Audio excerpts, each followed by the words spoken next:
Bonjour. Pourquoi ai-je écrit le roman 555 Jeudi rouge contre la spéculation bancaire?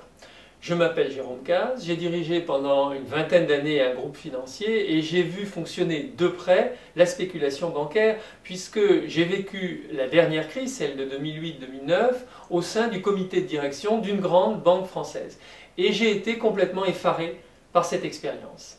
Il y a un an, j'ai été viré de la tête de mon entreprise par mon actionnaire. J'étais sans doute pas assez souple, trop long terme, j'aimais trop mon entreprise et donc j'ai eu d'un coup beaucoup plus de temps.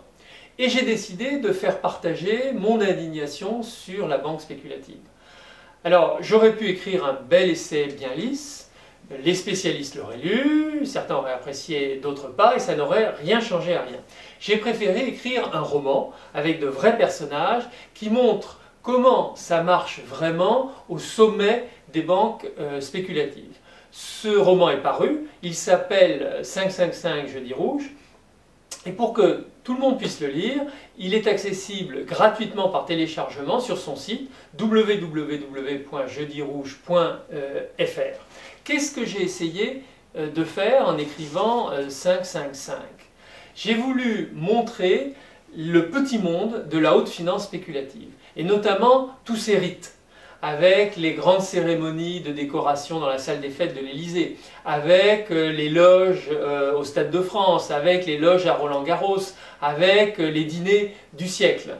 Montrer comment un certain nombre d'apprentis sorciers, gavés de millions, jouent avec notre argent avec une totale bonne conscience. Alors mon premier message est le même que celui de Occupy Wall Street. C'est de dire que ce petit monde de la finance est tout petit. Nous sommes très nombreux.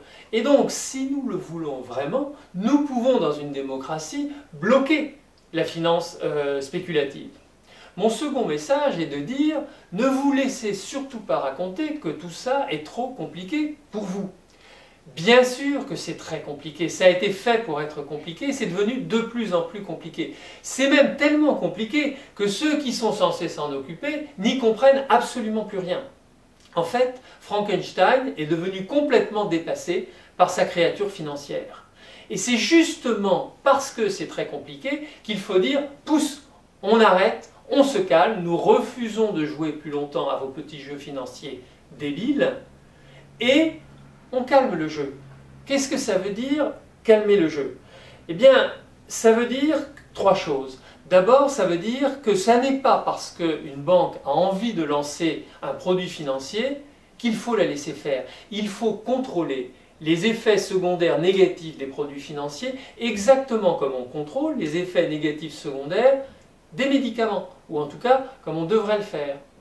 Deuxième idée, ce n'est pas parce que certaines banques aiment spéculer qu'il faut les laisser faire. Et notamment, il faut interdire les banques universelles, c'est-à-dire celles qui spéculent avec votre argent, avec nos dépôts. Et puis troisième idée, ce n'est pas parce que certains patrons de banques aiment bien racheter leurs concurrents pour devenir plus gros que la collectivité, vous, moi, on doit leur faire la courte échelle, au contraire. Plus les banques sont grosses, plus elles font de grosses bêtises, plus elles font de grosses manipulations, et plus leurs grosses bêtises créent d'énormes catastrophes financières. Et enfin, arrêtons par pitié de nous demander sans cesse qu'est-ce qui pourrait bien faire plaisir au marché ou qu'est-ce qui pourrait bien faire plaisir aux agences de notation. Ça me rappelle en fait des antilopes qui se réuniraient autour du feu le soir pour se demander comment est-ce qu'on pourrait prendre les lions dans le sens du poil. Ça ne marche pas pour les antilopes, ça ne marchera pas pour nous. Dans un autre petit film, je vous parle du roman 555 Jeudi rouge. Très bonne lecture et surtout parlez autour de vous de l'adresse www.555jeudirouge.fr. Merci.